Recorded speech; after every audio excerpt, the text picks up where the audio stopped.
Hello student, very good evening. So हम unit second carry कर रहे थे, जिसमें जो हमारा नेक्स्ट टॉपिक है वो है कंपैरेटर।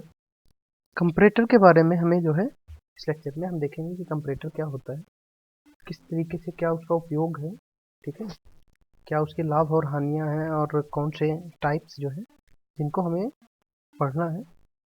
तो आइए देखते हैं, कंपैरेटर की बात करते हैं। तो अगर हम कंपैरेटर की बात करें तो कंपैरेटर एक प्रकार का ऐसी मेजरिंग इंस्ट्रूमेंट होती है, जैसे कि आपको नाम से भी लग रहा हो कंपैरेटर, यानी कि कंपैरिजन करने वाला, है ना। तो अगर हम बात करें तो ये क्या करता है, जो हमारी एक स्टैंडर्ड डायमेंशंस होती है और जो हमारा डिवाइस है, कोई मेजरिंग इंस्ट्रूमेंट है, कोई ऑब्जेक्ट है, उसकी जो डायमेंशंस है स्टैंडर्ड डायमेंशन से जो है वो स्टैंडर्ड डायमेंशन से कितना, उसके कंपेयर में कितना जो हमारे ऑब्जेक्ट की डायमेंशन है वो कितनी है, वो ये कंपेयर करके हमें बताता है। जनरली क्या है कि जो आपकी स्टैंडर्ड स्टैंडर्ड डायमेंशन होती है या आपकी रेफरेंस डायमेंशन होती है, ठीक है, उसके रिस्पेक्ट में ये मेजरमेंट क्या नाम है करता है। अगर बात करें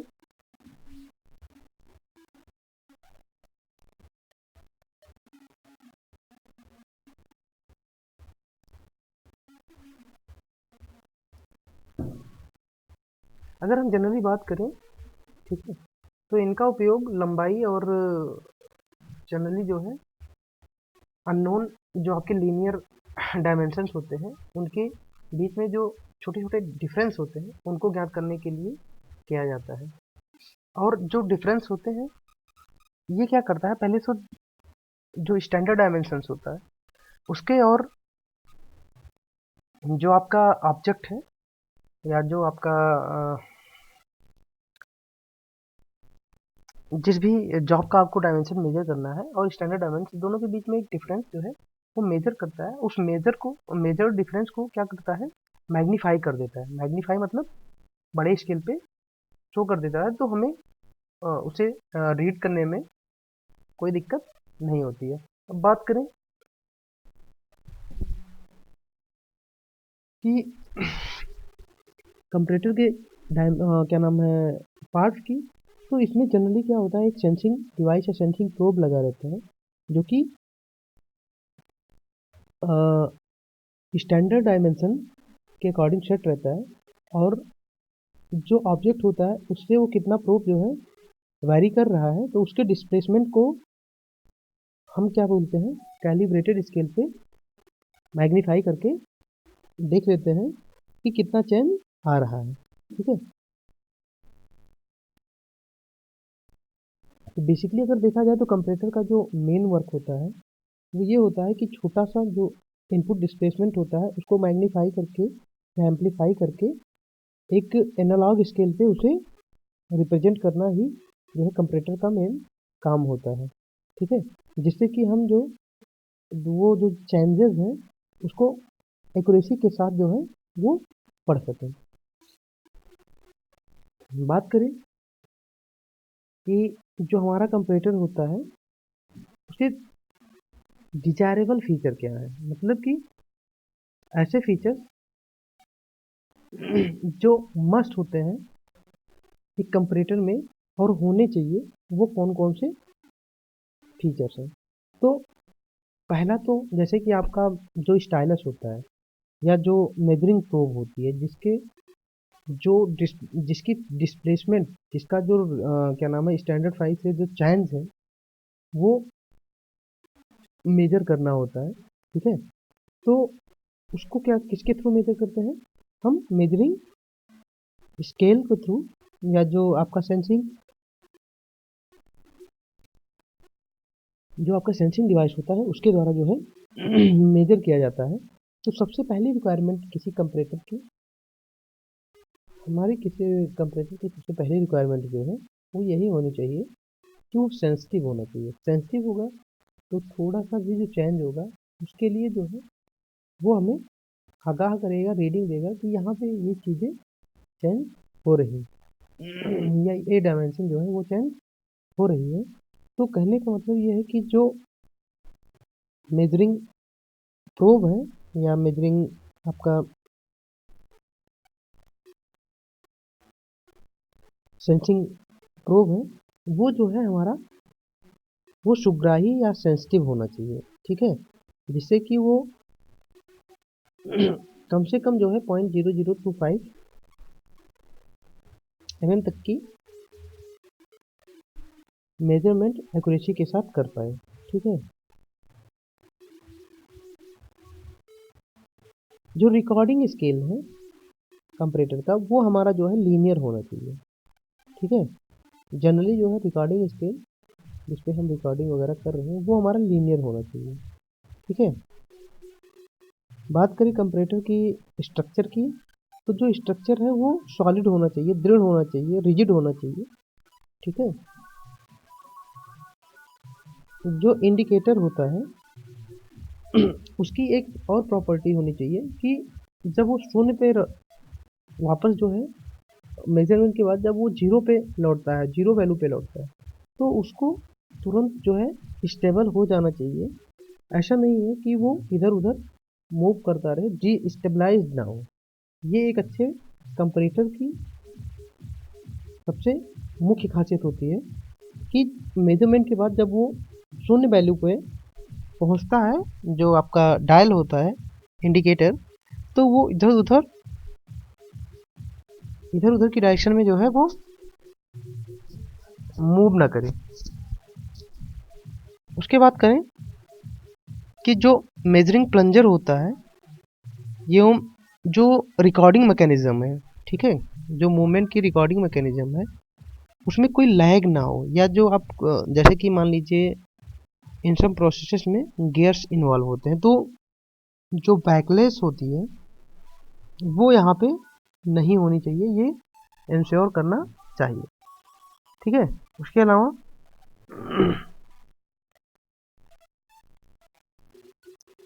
जो कंपैरेटर होता है,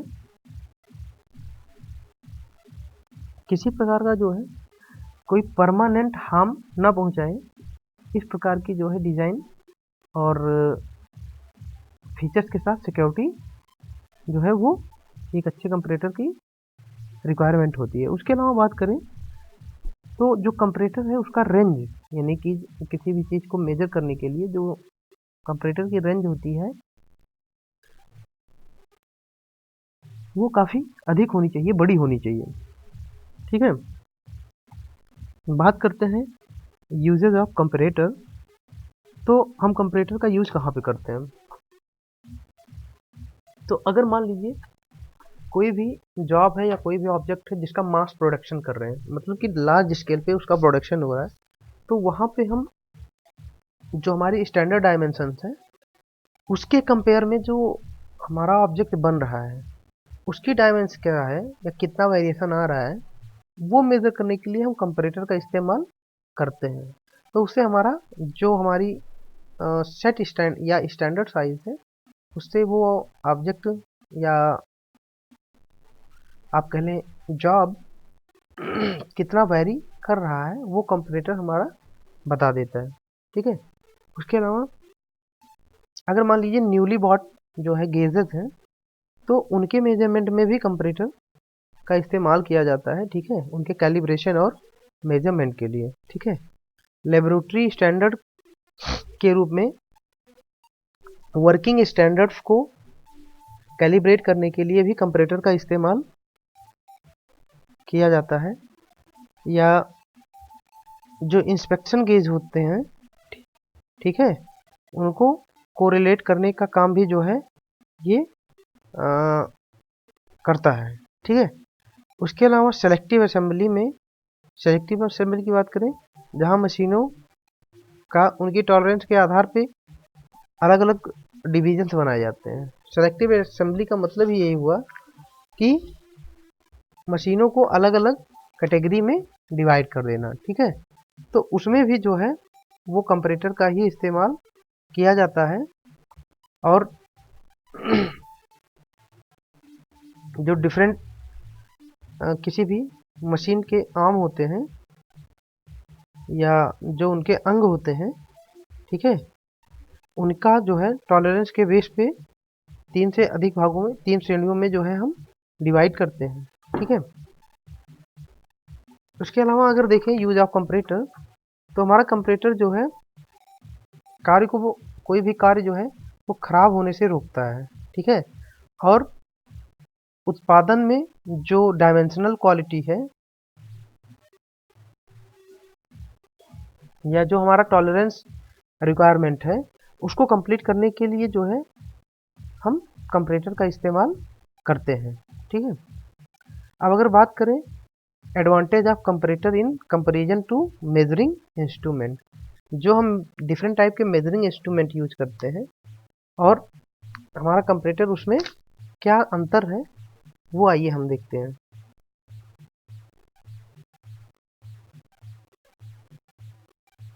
ठीक है, तो अगर हम पहली बात करें कि जो मेजरिंग इंस्ट्रूमेंट है उसके रिस्पेक्ट में कंपैरेटर में क्या लाभ है, तो इसमें जो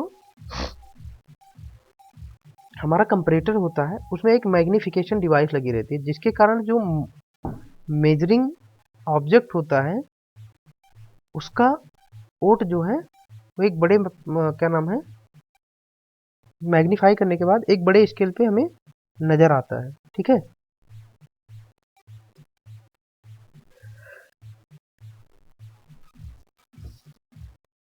इसके अलावा इनकी जो रेंज है, हम इससे भी करंट में जो हमारे पास कंपैरेटर है इससे भी अधिक रेंज के हम कंपैरेटर विभिन्न ऑब्जेक्ट के मेजरमेंट के लिए जो है वो आपको बना देते हैं, ठीक है।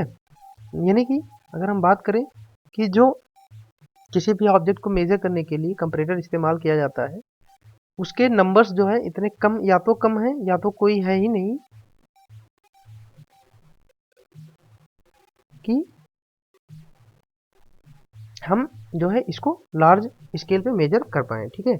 इसके अलावा बात करें तो कंपैरेटर में क्या होता है कि हमारा टाइम सेविंग काफ़ी होता है। जैसे कि आपको पता होगा जो हमारी स्टैंडर्ड साइज़ होती है हम उससे बस कंपेयर भर कर लेते हैं कि क्या सेम इक्वल साइज़ की है या चेंज है। अगर सेम साइज़ की है दैट्स इट, यानी कि हमारा जो है जो हमारा वर्कपीस है वो ठीक बना हुआ है, ऐसा एज अ मास प्रोडक्ट काफ़ी क्या नाम है हमारी स्टैंडर्ड्स के अकॉर्डिंग बना हुआ है, ठीक है। इसके अलावा जो सुग्राहिता है कंपैरेटर की, है ना, वो अधिक होनी चाहिए जिससे कि जो एक्चुअल मेजरमेंट है वो हमारी मेंटेन रहे।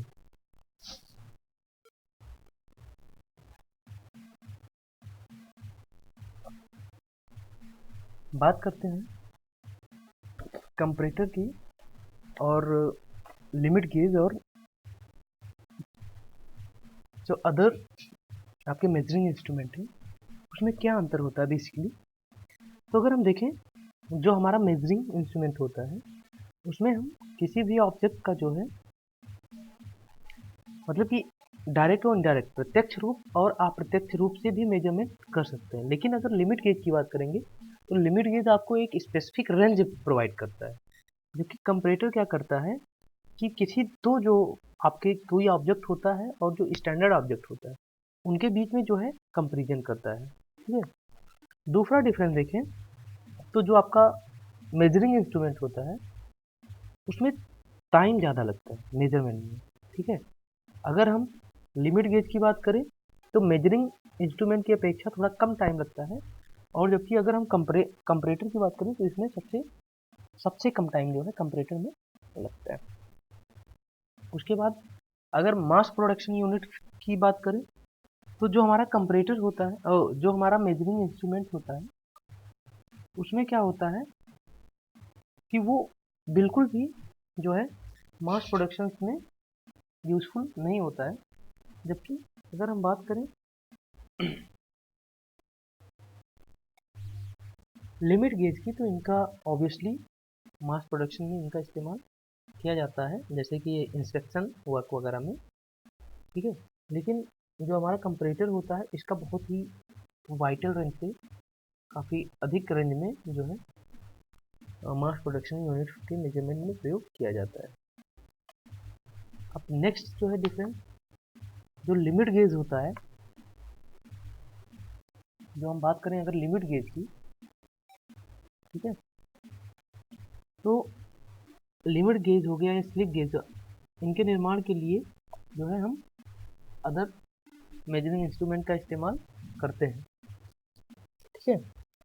उसके बाद अगर हम किसी ऑब्जेक्ट की जांच के लिए, उनके इंस्पेक्शन के लिए, ठीक है, हम लिमिट गेज का इस्तेमाल करते हैं।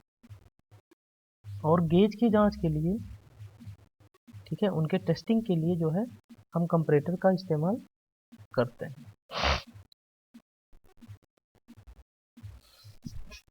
बात करें तो विभिन्न जो ऑब्जेक्ट होते हैं उनके मेजरमेंट वर्क के लिए भी हम मापन या मेजरिंग इंस्ट्रूमेंट का इस्तेमाल करते हैं। लेकिन अगर हम बात करें लिमिट गेज की, तो हम लिमिट गेज से उन्हीं ऑब्जेक्ट का जो है टेस्ट कर सकते हैं जिसके लिए वो स्पेसिफिकली जो है वो बनाए गए हैं। और बात करें कंपैरेटर की, तो इससे हम किसी भी ऑब्जेक्ट का जो है कि विभिन्न प्रकार के ऑब्जेक्ट का जो है वो टेस्टिंग एवं कंपैरिजन कर सकते हैं। अब बात करें कैलिब्रेशन की, तो इनका जो है कैलिब्रेशन, जो आपके मेजरिंग इंस्ट्रूमेंट होते हैं इनका कैलिब्रेशन नहीं किया जा सकता है, जबकि जो आपके लिमिट गेज होते हैं इनका भी कैलिब्रेशन संभव पॉसिबल नहीं है। लेकिन जो हमारा कंपैरेटर होता है उसका हम उपयोग जो है लिमिट गेज और कैलिब्रेशन मेजरिंग इंस्ट्रूमेंट के कैलिब्रेशन के लिए हम कंपैरेटर का इस्तेमाल करते हैं। तो ये ध्यान रखिएगा कि अगर हम बात करते हैं जब अदर मेजरिंग इंस्ट्रूमेंट या आपके लिमिट गेज की, तो वो जो है उनका कैलिब्रेशन प्रोसेस नहीं किया जा सकता है, ठीक है। उनको किसी भी कैलिब्रेशन के लिए इस्तेमाल नहीं किया जा सकता है या उनके द्वारा जो है कैलिब्रेशन संभव नहीं है। लेकिन बात करें अगर हम कंपैरेटर की, तो कंपैरेटर जो है वो लिमिट गेज और अदर मेजरिंग इंस्ट्रूमेंट के कैलिब्रेशन के लिए इस्तेमाल किया जाता है। अब बात करें सरफेस या स्पेशल प्रोफाइल मेजरमेंट की, तो उसमें जो है हमारा मेजरिंग इंस्ट्रूमेंट वो हेल्पफुल नहीं होता है, ठीक है, या उसका इस्तेमाल हम नहीं कर सकते हैं, ठीक है। और बात करें लिमिट गेज की, तो एक फिक्स नंबर ऑफ जो है प्रोफाइल या सरफेसेस का जो मेजरमेंट है ये लिमिट गेज के लिए के द्वारा जो है, जिसके लिए ये स्पेसिफिकली जो है ये लिमिट गेज बनाए गए हैं उनके द्वारा इसका जो है मेजरमेंट किया जा सकता है। जबकि जो हमारा कंपैरेटर होता है उससे हम किसी भी प्रकार के जो क्या नाम है सरफेस को आसानी से क्या नाम है आप मेजरमेंट और कंपैरिजन जो है कर सकते हैं। तो ये कुछ बेसिक डिफरेंस है और इसे मैंने आपको इसलिए बताया कि जिससे आपको एक बेसिक अंडरस्टैंडिंग हो जाए कि सामान्य से एक मेजरिंग इंस्ट्रूमेंट में, लिमिट गेज में और कंपैरेटर में हमारा बेसिक डिफरेंस क्या है, जिससे कि आपको कभी कंपैरेटर और अदर मेजरिंग इंस्ट्रूमेंट को लेके कोई कंफ्यूजन ना रहे, ठीक है। तो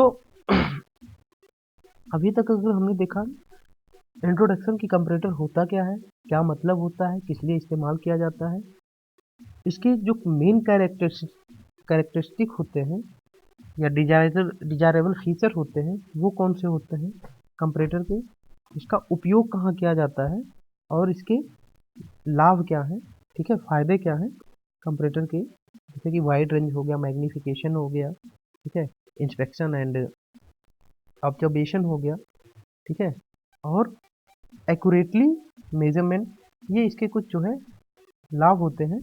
तो ये सब चीज़ें जो है हमने एक ब्रीफ जो है आइडिया कंपैरेटर के बारे में लगा लिया है, हमने स्टडी कर लिया है, पढ़ लिया है कि कंपैरेटर मतलब क्या होता है या किस प्रकार से जो है ये मेजरमेंट में हेल्पफुल होता है। अब बात करते हैं जो है कंपैरेटर के प्रकार की, ठीक है, टाइप्स ऑफ कंपैरेटर। तो आइए देखते हैं कि हमारा कंपैरेटर बेसिकली कितने प्रकार का होता है।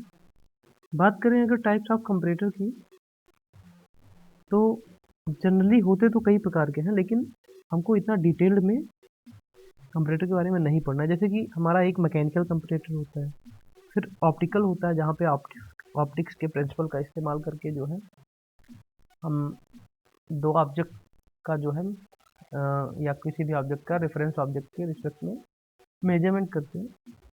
उसके अलावा वैद्युत कंपैरेटर होता है या इलेक्ट्रिकल कंपैरेटर, ये इसको हमें पढ़ना है, मैकेनिकल को हमें पढ़ना है।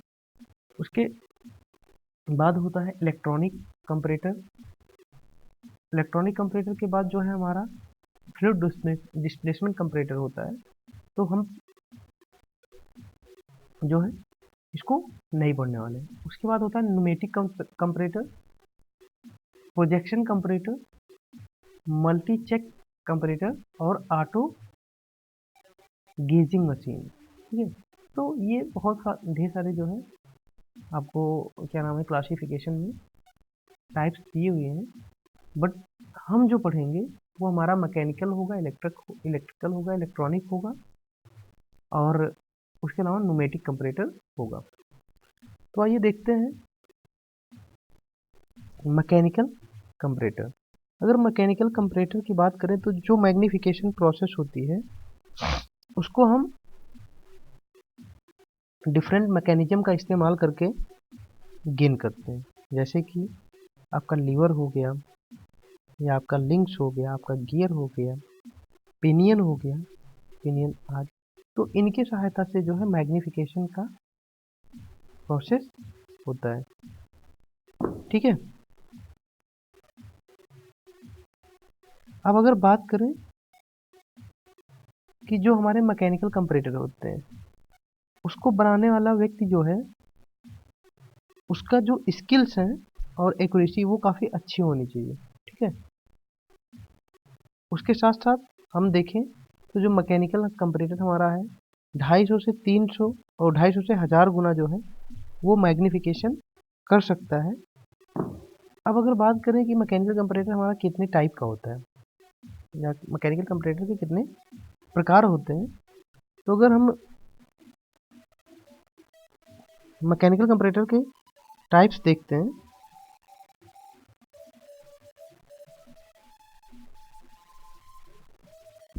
एक सेकेंड।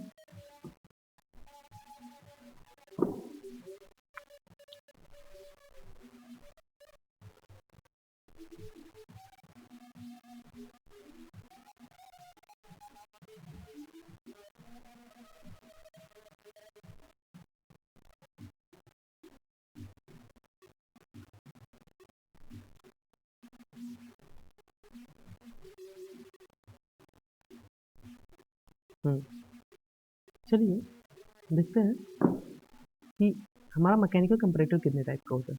तो इसमें देखिए पहला क्या है, डायल गेज कंपैरेटर। दूसरा है रीड टाइप कंपैरेटर। उसके अलावा तीसरा है माइक्रोकेटर कंपैरेटर और चौथा आपका सिग्मा कंपैरेटर। तो इन चारों के बारे में हम पहले थोड़ा सा देखेंगे, उसके बाद फिर जो है हम इलेक्ट्रिकल और इलेक्ट्रॉनिक कंपैरेटर के बारे में स्टडी करेंगे। तो पहला जो है डायल गेज कंपैरेटर के बारे में देखते हैं। देखिए ये आपका डायल गेज कंपैरेटर है। अब देखिए इसमें क्या होता है, अगर हम बात करें डायल गेज कंपैरेटर की, तो इसमें एकदम नीचे की तरफ अगर आप देखेंगे तो एक स्टाइलस लगा होता है,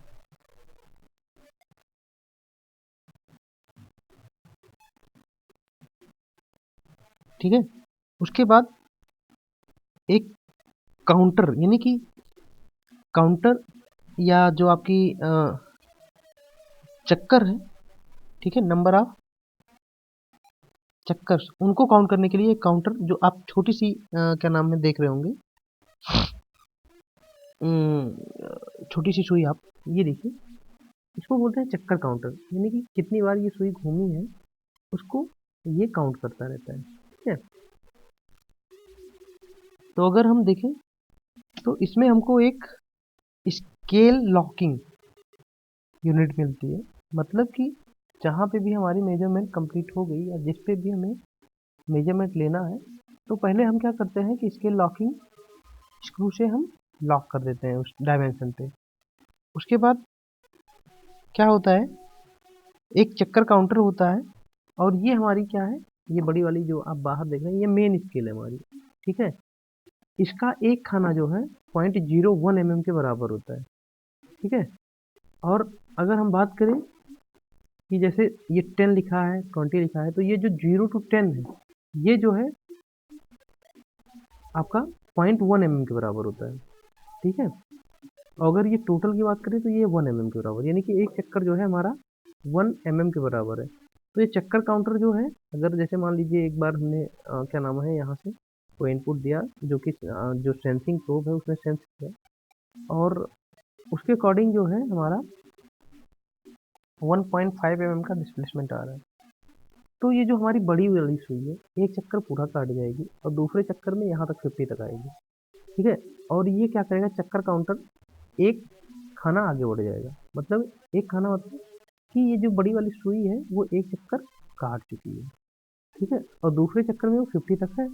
तो दैट मीन्स कि 1 ऑन 50 को अगर ऐड करेंगे तो 150 जो है हमारा हो गया, ठीक है। इस तरीके से जो हम मेजरमेंट करते हैं। अब बात करते हैं जो डायल गेज होता है, उसमें एक नीचे सेंसिंग प्रोब या प्लंजर लगा होता है, ठीक है, जिसको आप plunger type dial gauge indicator भी कहते हैं। अब इसके जो आप मेन लक्षण है, मुख्य लक्षण है, इसमें क्या होता है कि एक जो मेन स्केल है, जैसे कि मैंने आपको बताया कि 0.01 mm की जो चाल के बराबर होती है, ठीक है। दूसरा जो छोटा मुख्य डायल है, ये क्या करता है, हमारा एक तरीके से चक्कर को काउंट करता है, नंबर ऑफ कितने चक्कर लगे हैं, ठीक है, उसको सही से काउंट करता है। चक्कर काउंटर इसी को बोलते हैं, क्योंकि ये बड़ी सुई को कितनी बार रोटेट किया वो मेजर करता रहता है, ठीक है। उसके अलावा अगर आप हम देखें, जो मेन स्केल हमारा है वो एक बार अगर बड़ी वाली सुई पूरी घूम जाती है, दैट मीन्स कि वो 1 mm का आपका क्या नाम है डिफरेंस जो है लगभग आया है। यानी कि अगर बात करें तो वो एक बार घूम गई, दैट मीन्स कि 1 mm इधर उधर कहीं हुआ है, ठीक है।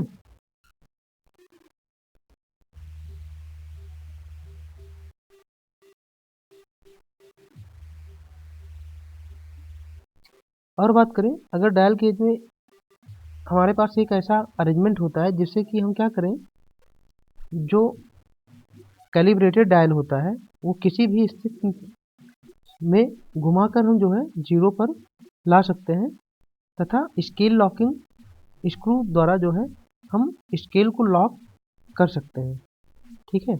इसमें देखिए एक रैक एंड पिनियन का एक रैक लगा होता है।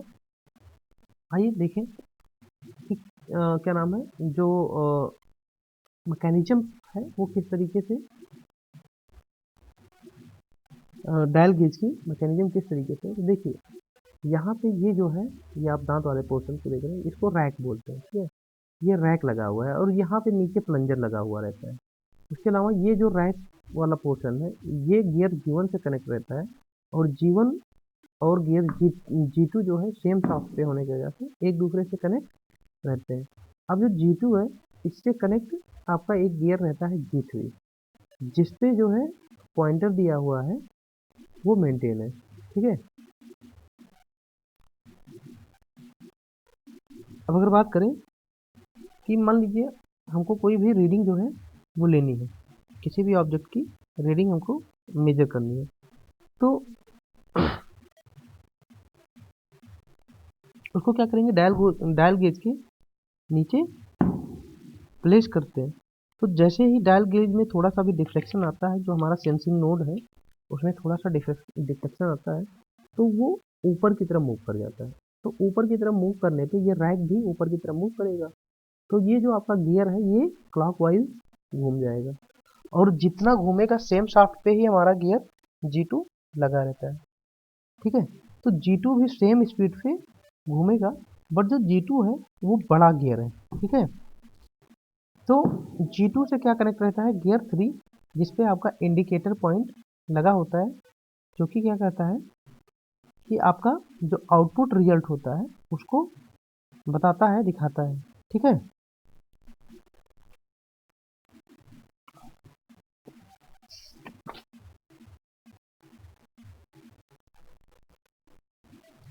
अगर आपको मैग्नीफिकेशन की बात करें, तो जो मैग्नीफाइड स्केल पे हमें इंडिकेटर दिखाता है, अगर आपको अधिक मैग्नीफिकेशन प्राप्त करना है तो एक अन्य जो है मल्टीप्लाइंग गियर आप ऐड कर सकते हैं, जिससे कि आपका पिनियन और रैक जो है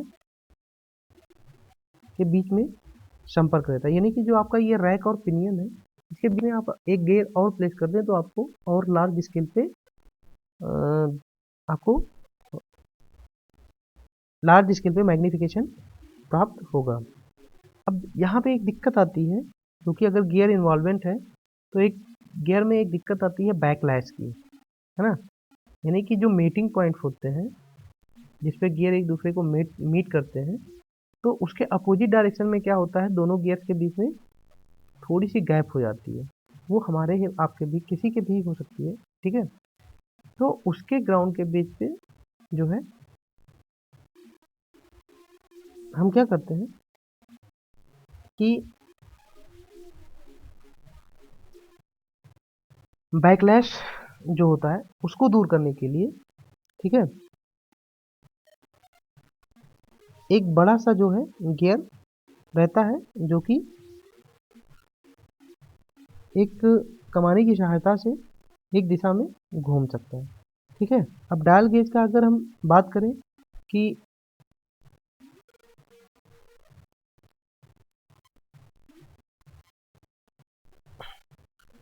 कम इस्तेमाल कहाँ करते हैं, तो जो आपका डायल गेज है वो थिकनेस मेजरमेंट के लिए या कंपैरिजन के लिए, ठीक है, या जो है आपका कर्वेचर मेजर करने के लिए, ठीक है, या अलाइनमेंट जो मशीन्स होती हैं उनके अलाइनमेंट के लिए अनेक कार्यों में जो है डायल गेज का जनरली उपयोग करते हैं।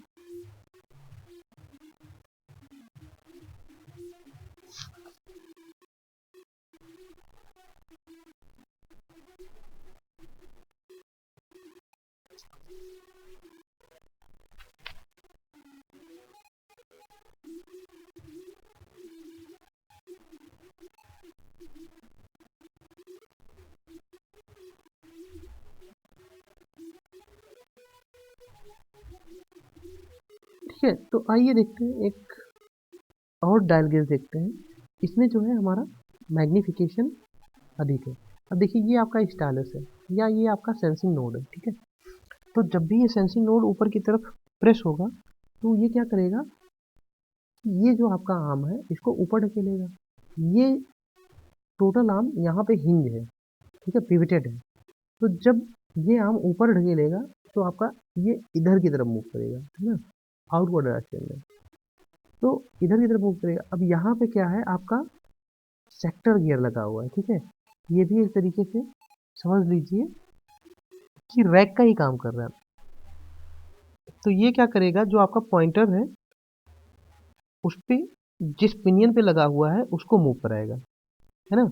तो हमें इस आर्म की वजह से, क्योंकि ये आर्म जो है काफ़ी बड़ी है, इसकी वजह से हमें हाई लेवल मैग्नीफिकेशन मिलेगा, और जो भी इनपुट होगा वो हम मेन स्केल पे यहाँ पे रीड आउट कर लेंगे।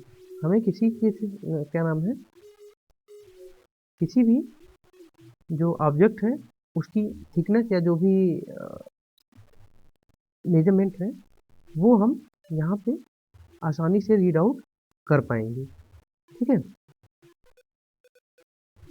अब बात करते हैं नेक्स्ट जो है हमारा रीड टाइप कंपैरेटर। ठीक है, अगर हम रीड टाइप कंपैरेटर की बात करें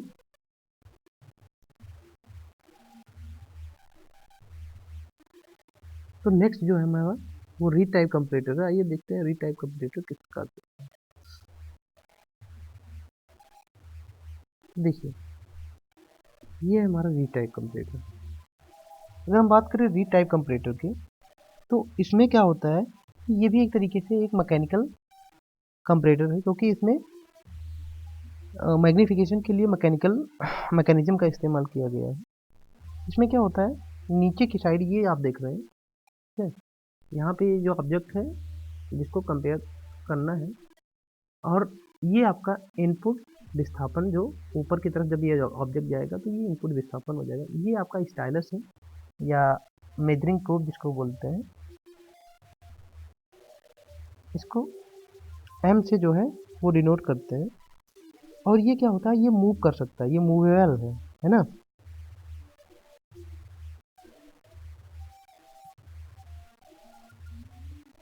तो ये जो एम है ये हमारा एक मूवेबल मेंबर है, और इस पर जो है हमारा सेंसिंग प्रोब लगा हुआ है।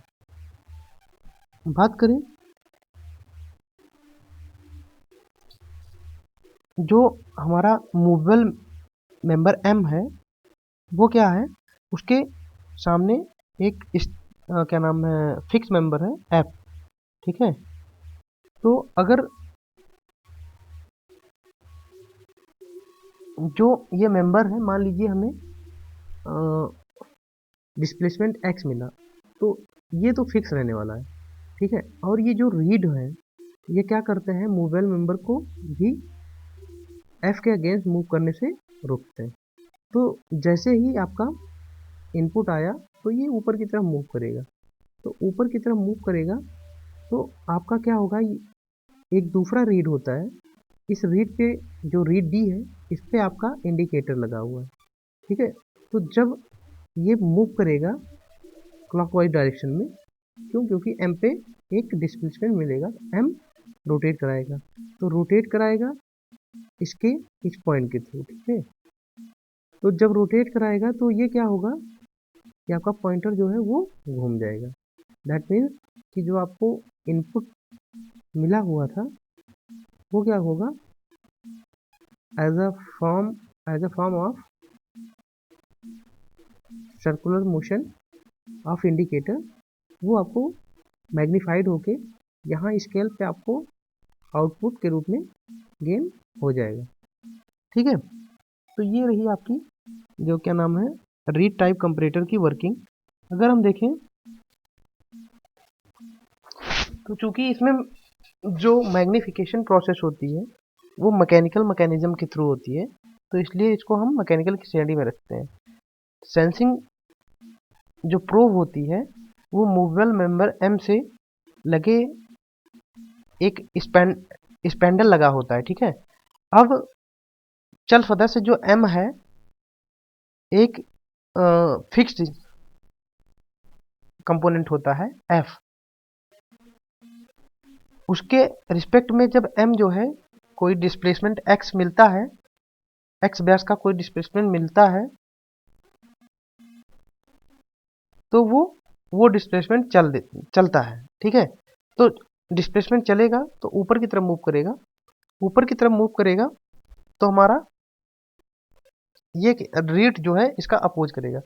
फिर भी अगर जो डिस्प्लेसमेंट मिलेगी ये ऊपर की तरफ मूव करेगा, तो यहाँ पे जो फिक्स है इसके वजह से क्या होगा कि ये रीड तो यहाँ पे फिक्स है, तो ये जो इंडिकेटर है ये भी रोटेट करेगा। इस प्रकार से जो है हमारा ये रीड टाइप कंपैरेटर वर्क करता है, ठीक है। नेक्स्ट है हमारा जॉनसन माइक्रोकेटर कंपैरेटर, ठीक है। नेक्स्ट है जॉनसन माइक्रोकेटर कंपैरेटर। तो अगर हम बात करें जॉनसन माइक्रोकेटर कंपैरेटर की, तो चलिए पहले देखते हैं कि किस प्रकार का होता है। नीचे जो है ये हमारा जॉनसन माइक्रोकेटर कंपैरेटर है। अगर हम जॉनसन माइक्रोकेटर कंपैरेटर की बात करें तो ये देखिए नीचे जो है प्लंजर या सेंसिंग यूनिट लगी हुई है। उसके अलावा यहाँ पे स्लिट वाशर यानी कि छिद्रदार जो है वाशर्स लगे होते हैं, ठीक है।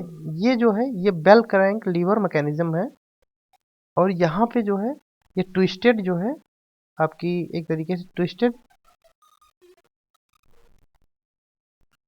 स्ट्रिप होती है, ठीक है। और इस पे जो है आपका ये पॉइंटर जो है लगा रहता है, ठीक है। ये तो हो गया पार्ट्स के बारे में। तो इसमें क्या होता है, जो ये हेलिकल स्ट्रिप के स्ट्रिप होती है, तो ये कंपैरेटर भी हेलिकल स्ट्रिप के ही प्रिंसिपल से ही कार्य करता है, जिसमें क्या होता है, आवर्धन प्राप्त करने के लिए या मैग्नीफिकेशन गेन करने के लिए एक इस हेलिकल स्ट्रिप का इस्तेमाल किया गया, ठीक है। अब इसमें एक हल्की धातु जो होती है, लाइट वेट धातु की पतली पत्ती होती है, जिसपे थिन ग्लास का एक पॉइंटर लगा होता है, ठीक है। यह पतली पत्ती केंद्र बिंदु से दोनों ओर विपरीत दिशाओं में इस प्रकार ऐठी। अब देखिए ये जो आपकी ये स्ट्रिप है ना, ये ट्विस्टर रहती है, काफी हाई लेवल पे ट्विस्टर रहती है, ठीक है। इसी के ऊपर जो है आपका इंडिकेटर लगा हुआ रहता है। तो अगर बात करें तो ये जो है केंद्र से दोनों तरफ, यानी कि सेंटर जो सेंटर पॉइंट है उससे दोनों तरफ विपरीत दिशाओं में इस प्रकार से ट्विस्टेड होती है कि थोड़े से भी खिंचाव में क्या होगा, ये सेंटर पे जो है रोटेट करने लगेगा, ठीक है।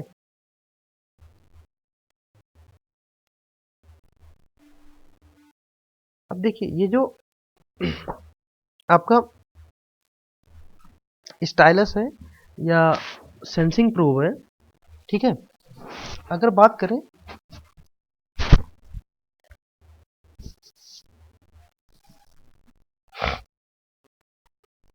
ये रहा, ये जो प्लंजर है, जब भी कोई ऑब्जेक्ट इसके नीचे आता है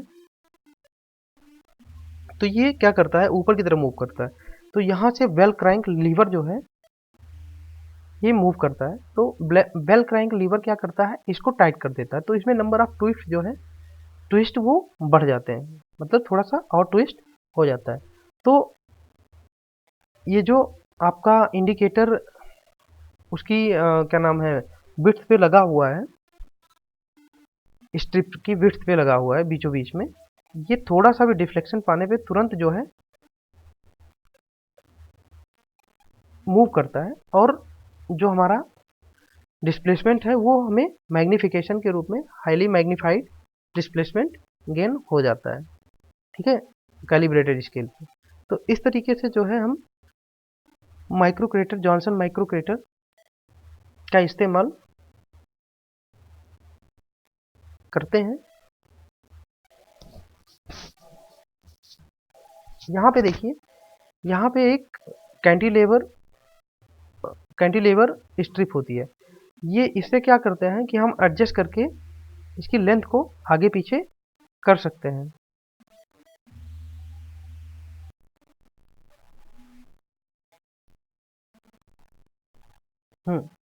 तो माइक्रोक्रेटर कंप्यूटर में क्या होता है कि ये जो स्ट्रिप होती है, इस पे बीच में जो है आपका ये पॉइंटर लगा होता है, ये बेल क्रैंक लीवर होता है। यहाँ पे एक समायोजन या एडजस्टेबल जो है कैंटिलीवर स्ट्रिप होती है, जिसके थ्रू जो है हम इसकी लेंथ को आगे पीछे एडजस्ट कर सकते हैं। अब देख, जैसे ही मान लीजिए कोई ऑब्जेक्ट कुछ भी जो है, कोई जॉब इस जो प्लंजर है इसके नीचे आता है, तो ये ऊपर की तरफ मूव करेगा। ऊपर की तरफ मूव करेगा तो ये देखिए डायरेक्टली जो है बेल क्रैंक लीवर इसे कनेक्ट है। तो लीवर क्या करेगा, इसको जो स्ट्रिप है इसको खींचेगा, स्ट्रिप में तनाव उत्पन्न होगा। तो तनाव उत्पन्न होगा तो जो ये इंडिकेटर लगा हुआ है, ये भी जो नंबर ऑफ ट्विस्ट हैं, या तो अगर ढीला होगा लीवर यानी कि अंदर की तरफ आएगा, तो जो ट्विस्ट है उसको अनफोल्ड करेगा, ठीक है। और अगर बाहर की तरफ जाएगा तो जो ट्विस्ट है वो नंबर ऑफ ट्विस्ट बढ़ जाएंगे। तो अगर हम बात करें तो इंडिकेटर जब टाइट होता है तो इंडिकेटर उसी के समानुपाती जो है स्प्रिंग की लेंथ के समानुपाती ही मूव करता है।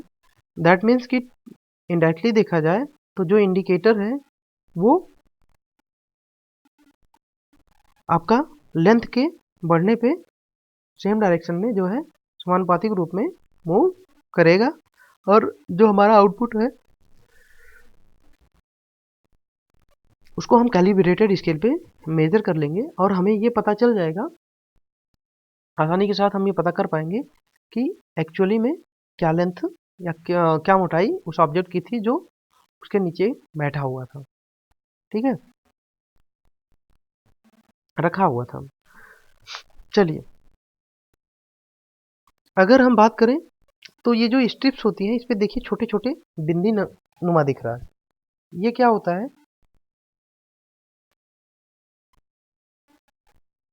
इसको इसलिए किया जाता है, ये छेद जो है ये स्ट्रेस को रिड्यूस करने के लिए, पत्ती में स्ट्रेस को रिड्यूस करने के लिए छोटे छोटे छेद किए जाते हैं, ठीक है। अब बात करें,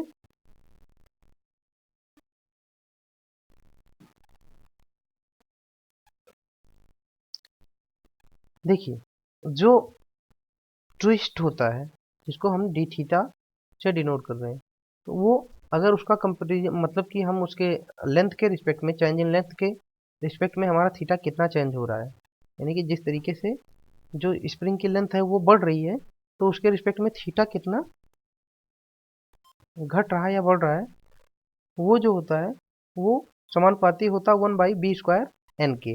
अब यहाँ पे थीटा क्या है, सिरे के सापेक्ष पत्ती के केंद्र बिंदु का मरोड़, मतलब कि जैसे जैसे लेंथ बढ़ती है एंड पे उस तरीके से जो पत्री का सेंट्रल पॉइंट है वो कितना ट्विस्ट हो रहा है वो थीटा बताता है, ठीक है। एल क्या है, ऐठी हुई पत्ती की उदासीन अक्ष से अक्ष के परितः लंबाई, ठीक है। जो ट्विस्टेड हमारी स्ट्रिप है, ठीक है, उसके जो है न्यूट्रल एक्सिस के चारों तरफ लंबाई जो है वो एल है, ठीक है। बी क्या है, पत्ती की चौड़ाई है और एन क्या है, चक्करों की संख्या है, ठीक है, कि कितने चक्कर में जो है हमारा कंप्लीट हुआ। अगर हमें मैग्नीफिकेशन बढ़ाना होता है तो हम क्या करते हैं माइक्रोमीटर में, कि जो चौड़ाई होती है पत्ती की उसको कम कर देते हैं और आयताकार पत्ती का प्रयोग करते हैं, ठीक है। एक झिरी इसमें जो एक वाशर लगा होता है, ठीक है, स्प्लिट वाशर जिसको बोलते हैं, तो वो क्या करता है, जो प्लंजर होता है उसको नीचे की ओर सपोर्ट देने के लिए जो है हम स्प्लिट वाशर का प्रयोग करते हैं, ठीक है। इस प्रकार से अगर देखा जाए तो जो मैकेनिक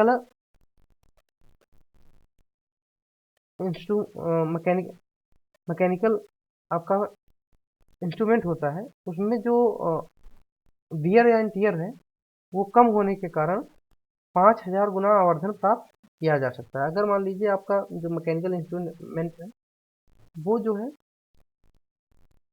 ऑलमोस्ट जो आपका वियर एंड टियर है, ठीक है, उसको कम होने के कारण 5000 गुना तक आवर्धन जो है वो प्राप्त किया जा सकता है, यानी कि आप चौड़ाई को कम करके और 5000 न्यूटन तक 5000 गुना तक आवर्धन जो है प्राप्त कर सकते हैं। इसके अलावा नेक्स्ट है हमारा सिग्मा कंपरेटर।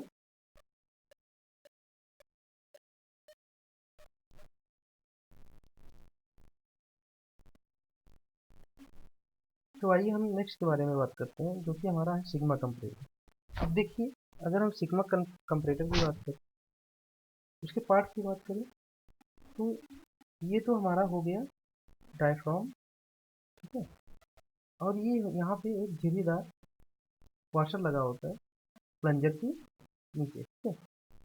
ये हमारा सेंसिंग यूनिट हो गया।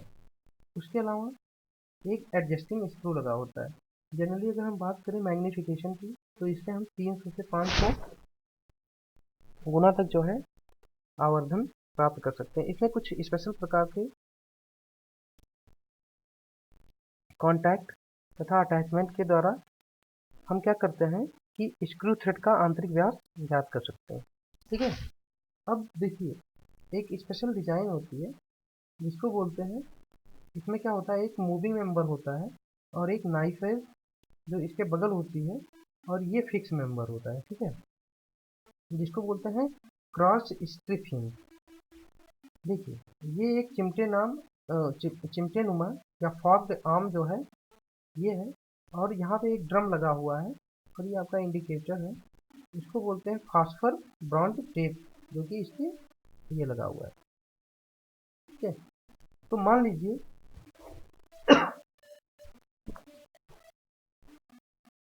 कि कोई ऑब्जेक्ट है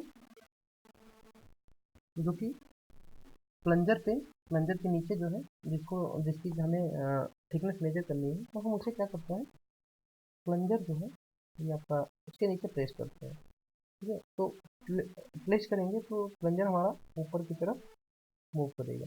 अब देखिए, यहाँ पे एक हिंज पॉइंट होता है, ठीक है। नाइफ एज जो आपका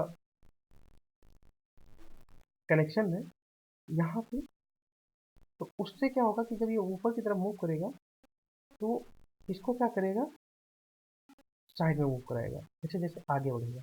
तो जब साइड में मूव कराएगा तो इसमें क्या होगा, ये रोटेट कर जाएगा, क्योंकि यहाँ पे हिंज होता है।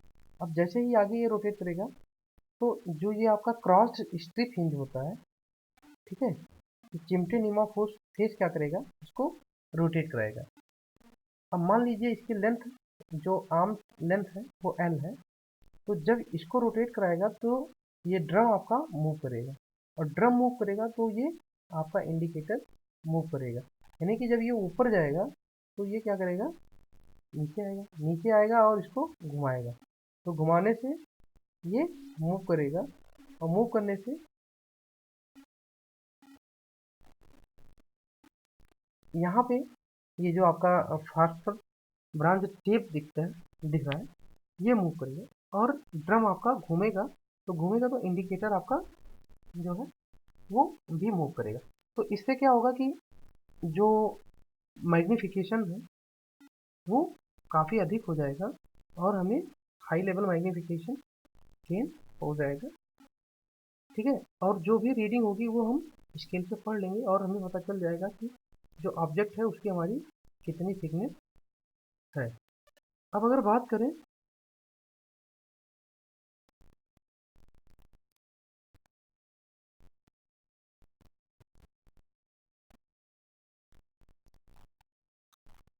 ये देखिए, ये क्रॉस हिंज स्ट्रिप है, इसमें क्या है, ये फिक्स मेंबर है, ठीक है, ये रहा, ये आपका फिक्स मेंबर है। और अगर बात करें, ये आपको एक तरीके से क्रॉस सेक्शन दिखता है। और अगर बात करें, ये हमारा क्या है, ये मूविंग या गतिशील मेंबर है, ठीक है। तो जब भी हम यहाँ से प्रेस करते हैं तो ये इस डायरेक्शन में मूव करता है। तो इस डायरेक्शन में मूव करेगा, तो यहाँ पे जो हिंज है हमारा आपका चिमटे नाम फॉक आर्म, तो ये क्या करती है, इसको जो आपका ड्रम है इसको रोटेट कराएगी, और रोटेट कराने से क्या होगा कि इंडिकेटर हमारा जो है स्केल पे सेम उतनी ही रीडिंग बताएगा जितना कि थिकनेस ऑब्जेक्ट का है जिसकी हम मेजरमेंट कर रहे हैं, ठीक है। तो इस प्रकार से जो है आपका सिग्मा कंपैरेटर जो है वर्क करता है। मान लीजिए जो आपका फॉक आर्म है उसकी लेंथ एल है, तथा हिंज या जो नाइफ एज है उससे दूरी ए है, ठीक है। तब जो आवर्धन होगा फर्स्ट स्टेज में, या जिसको मैग्नीफिकेशन बोलते हैं, वो एल बाई ए होगा। आइए देखते हैं कैसे। ये एल है, ठीक है, और ए क्या है, नाइफ एज की दूरी है। तो नाइफ एज जो है आपका ये है, ठीक है। तो यहाँ से ए की दूरी जो है वो, तो अगर हम एल बाई ए कर दें तो कितना मैग्नीफिकेशन हुआ, ठीक है, फर्स्ट स्टेज में वो हमें पता चल जाएगा। इसी प्रकार से अगर हम देखें तो जो स्पेंडल से जुड़ा था उसका अर्ध व्यास क्या था, आर था, ठीक है। तो अगर हम मैग्नीफिकेशन देखेंगे तो capital R by small r तो दोनों को मल्टीप्लाई करेंगे तो हमें टोटल मैग्नीफिकेशन गेन हो जाएगा। ठीक है, आइए उसके बाद देखते हैं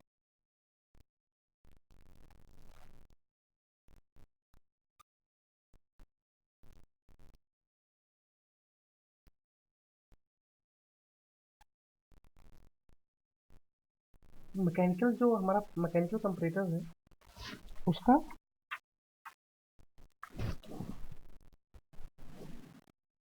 लाभ और हानि क्या क्या है उसके बारे में थोड़ा सा डिटेल में जानते हैं।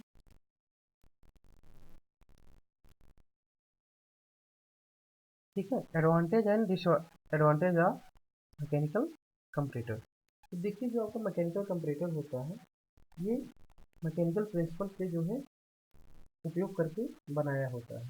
ठीक है, इसमें किसी भी अन्य सोर्स ऑफ एनर्जी की जरूरत नहीं पड़ती है, ये हमारा फायदा है।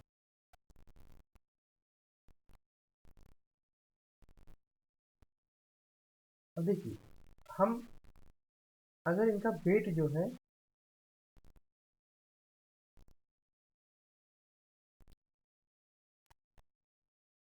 वो काफ़ी कम है, जिससे कि इनको आसानी से जो है कैरी किया जा सकता है, ये भी एक एडवांटेज है। इसके अलावा अगर लीनियर स्केल की बात करें तो जो लीनियर स्केल है वो इनके जो क्या नाम है लीनियर स्केल वो मेजरमेंट को जो है वो आसान बनाता है। अब बात करें डिसएडवांटेज की, इसमें देखिए जो मूविंग पार्ट है अधिक होने के कारण जो है फ्रिक्शन अधिक है। ठीक है, इसलिए इसमें क्या होगा, अधिक टाइम भी लगेगा। और जो मास मास होता है या इनर्शिया फोर्स होती है वो अधिक होने से क्या होता है कि वाइब्रेशन जो होता है ज़्यादा मशीन में बढ़ जाता है। ठीक है, बात करें तो जो आपका मैकेनिकल कंपैरेटर होता है इसमें जो मूविंग मूविंग आपके ऑब्जेक्ट होते हैं उनके ढीले होने पर जो आपका टोटल इफिशियंसी है उस पर प्रभाव पड़ता है। ठीक है, यानी कि अगर हम बात करें कि मूविंग पार्ट्स जो है वो अगर ढीले हो जाए तो ऑब्जेक्ट की जो हमारी क्या नाम है क्वालिटी है वो मेंटेन नहीं हो पाएगी। ठीक है, अब बात करें मैकेनिकल इंस्ट्रूमेंट के रेंज की, तो अगर हम रेंज देखते हैं तो मैकेनिकल जो आपका इंस्ट्रूमेंट होता है उसकी रेंज जो है वो काफ़ी अधिक होती है रेदर देन अदर। उसके अलावा जो पैरेलैक्स एरर है उसकी भी संभावना हमारा मैकेनिकल कंपैरेटर में बनती है। तो हमने जो है कंपैरेटर में मैकेनिकल कंपैरेटर के बारे में जो है इस लेक्चर में डिस्कस किया। ठीक है, अब जो हमारा नेक्स्ट बच रहा है वो हमारा न्यूमेटिक कंपैरेटर बचेगा। उसके अलावा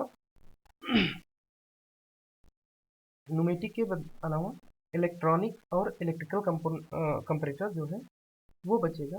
तो अगर हम बात करें कंपैरेटर की तो अब जो रिमेन कंपैरेटर्स हैं उनको हम नेक्स्ट लेक्चर में स्टडी करेंगे और देखेंगे कि किस तरीके से इलेक्ट्रॉनिक और इलेक्ट्रिकल कंपैरेटर वर्क करते हैं। Thank you so much.